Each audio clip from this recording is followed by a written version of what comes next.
la soumission chimique, ce n'est pas le fait de monstres. Ce sont des gens qui font des choses monstrueuses, mais qui ne sont pas des marginaux, qui ne sont pas des gens complètement désinsérés de la société, mais des hommes, des pères, des gens qui ont un travail.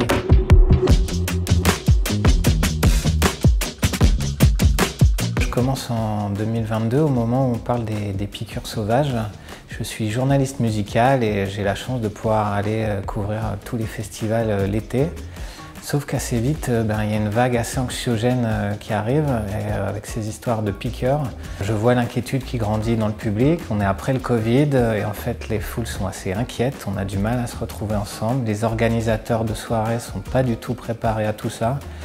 Et même ma famille m'écrit pour demander comment je vais. Moi-même, je me surveille pour vérifier que je n'ai pas de piqûre sur moi après chaque concert. Il y a le mouvement Balance ton bar qui me fait penser qu'il y a un sujet bien plus grand autour de la soumission chimique. Alors je ne connais pas encore ce mot à l'époque et à l'époque, il est très peu utilisé dans les médias. Je découvre notamment l'affaire Dominique Pellicot qui était déjà connue des médias mais qui n'était pas du tout traitée sous l'angle de la soumission chimique.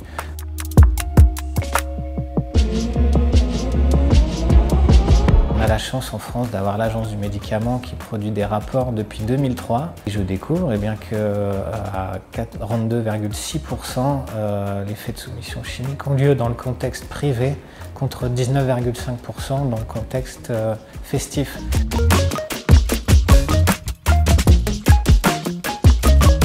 Le GHB, qu'on a surnommé la drogue du viol ou la drogue du violeur, n'est responsable qu'à 9% des cas de viol par soumission chimique. Ce sont des médicaments à 56%, donc des produits légaux qui sont majoritairement utilisés.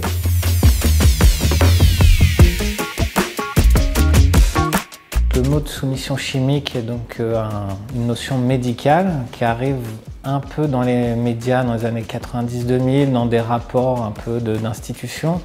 Va finalement pas être beaucoup utilisé pour décrypter des affaires. Maintenant, grâce au courage de Gisèle Pellicot qui a fait lever ce huis clos et un peu fait éclater ce sujet au grand jour, on va pouvoir mettre ce mot-là et pouvoir revoir a posteriori beaucoup d'affaires.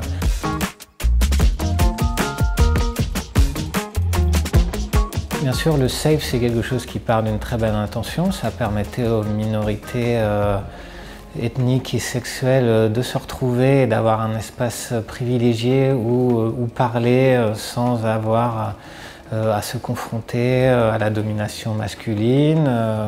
Et en fait, malheureusement, parfois ce terme peut être utilisé comme effet de label, notamment pour des soirées où on va dire qu'il y a des safe space sans avant faire en sorte que l'organisation soit formée, le staff de sécurité soit formé. Et puis il y a aussi tous les gadgets qui sont promus comme des solutions faciles à la soumission chimique. La capote de verre, avec son nom quelque peu douteux.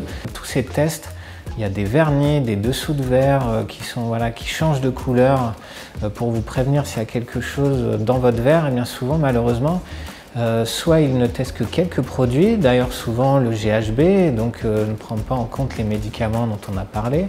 Parfois il se base sur des molécules de pays étrangers parce qu'ils sont produits aux États-Unis, en Chine, et donc ils ne vont pas être adaptés à la bonne recherche de produits. Et en plus, ce qui est dangereux, c'est qu'ils vont créer une illusion de sécurité pour la personne qui va croire qu'elle est tranquille, et puis pas du tout.